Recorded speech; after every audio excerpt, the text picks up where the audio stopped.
I feel like the essence of backpacking is truly starting to come to light because you're seeing me in the same outfits on repeat. I'm either wearing this cap or my black vest top. But I am in Pai and I have come for a late morning run to visit the Big Buddha, because why ever not? I was going to do it first thing yesterday morning, but it was so misty. It's quite misty now still, but the blue skies are starting to clear a little bit. But yeah, a bit more of an innovative route for the day. Leuk zo met een beetje een stukje met die trap op de achtergrond.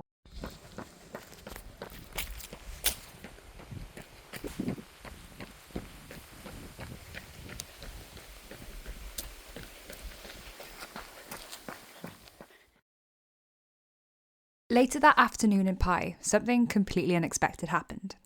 I bumped into Anna Sophia, the pink nun from the meditation retreat I had just left a few days earlier.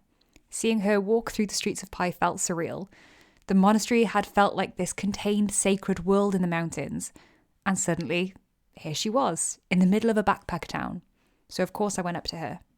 It turned out that it was her first time back in the city environment after months of service at the monastery. She was in the middle of a huge personal transition, and you could feel that she was navigating something significant internally. The first thing she said she was craving? Pizza.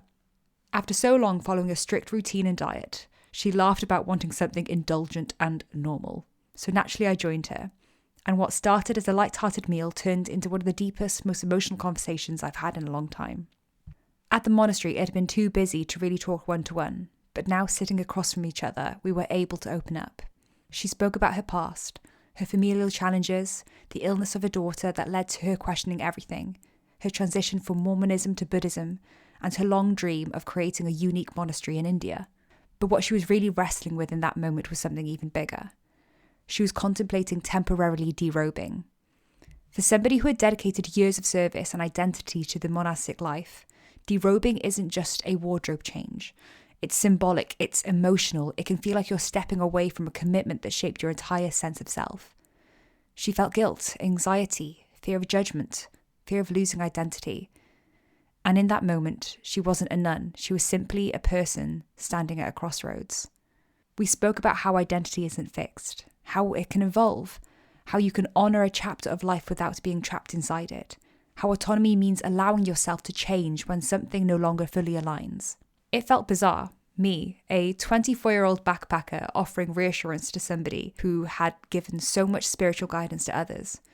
But what I realised is that wisdom isn't hierarchical. Sometimes the right words just come from lived experience. And slowly I could see her energy shift. The panic softened, the guilt loosened its grip. Excitement started to replace fear. She began talking about her upcoming trip with new lightness, picking out pastel pink bikinis, a woven sun hat, a beach bag, even high-heeled flip-flops to replace her worn slides. It was like watching somebody gently step back into a different version of themselves, not abandoning who they are, but expanding. It was such a surreal few hours, seeing her transformation.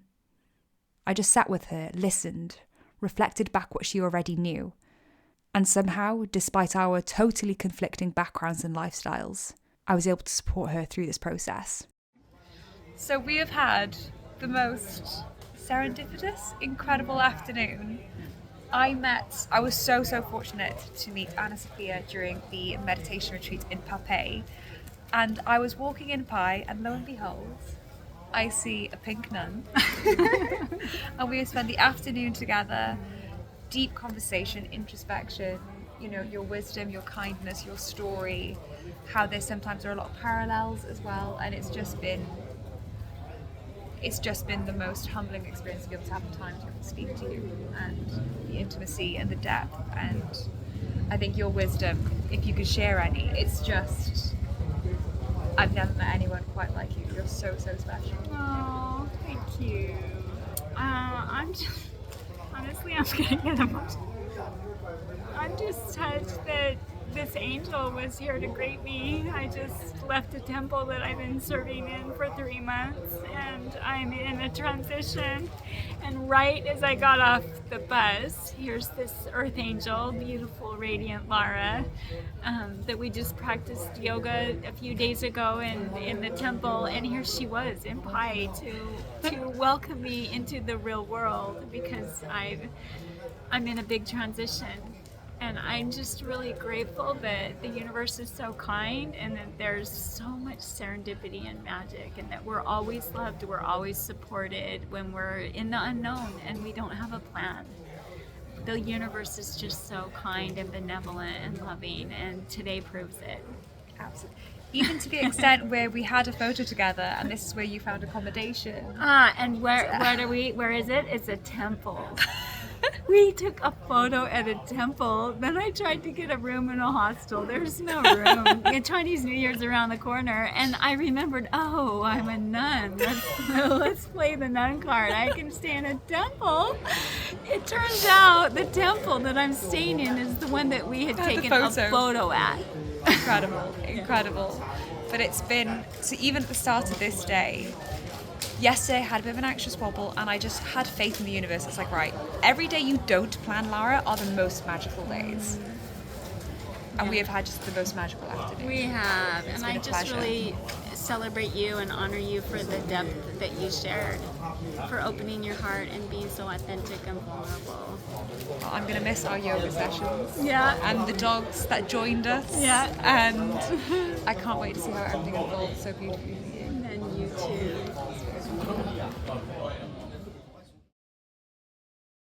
So very unexpectedly, on my run yesterday, I had bumped into a beautiful young German runner. We were both like looking at our maps, looking like we were both kind of a bit lost, a bit uncertain about routes. So I asked her if she wanted a running buddy, because I had no agenda in terms of direction. I went to see the big Buddha, and then I was just going to carry on around exploring.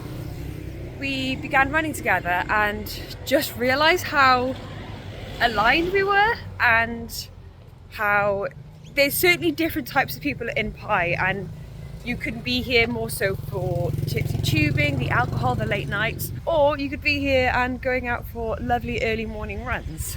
And we just had the most lovely conversation, and I was so impressed by her and her mindset and her maturity, despite the fact that she was only 19.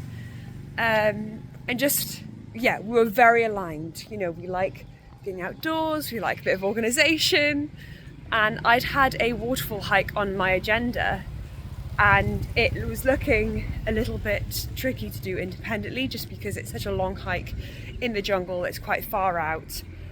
You know, those kind of situations, I'd like to have companionship. So I raised it to her, and she was really intrigued. So we are going to be heading to do the waterfall hike today. Literally, I just bumped into her yesterday during a run. We kept on running together, had a great conversation, had a mango smoothie. And now we're up at 7 AM about to do a 4 to 5 hour hike together.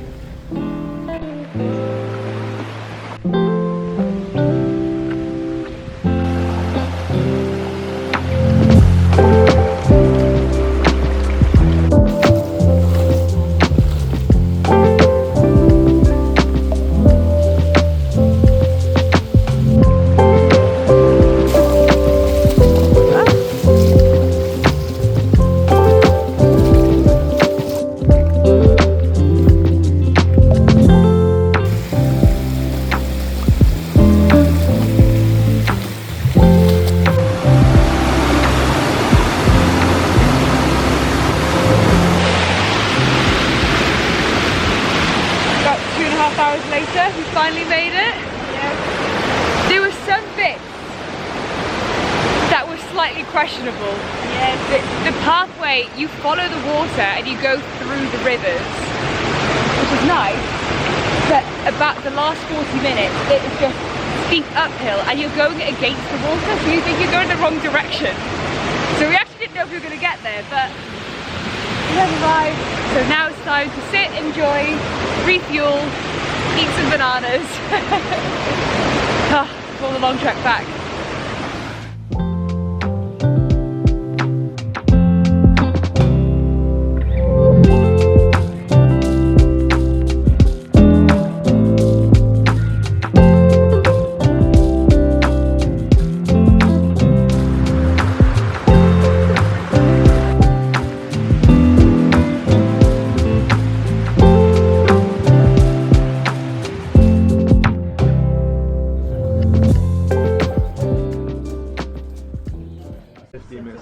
with 7 crates of bintang, and I immediately was like, yep.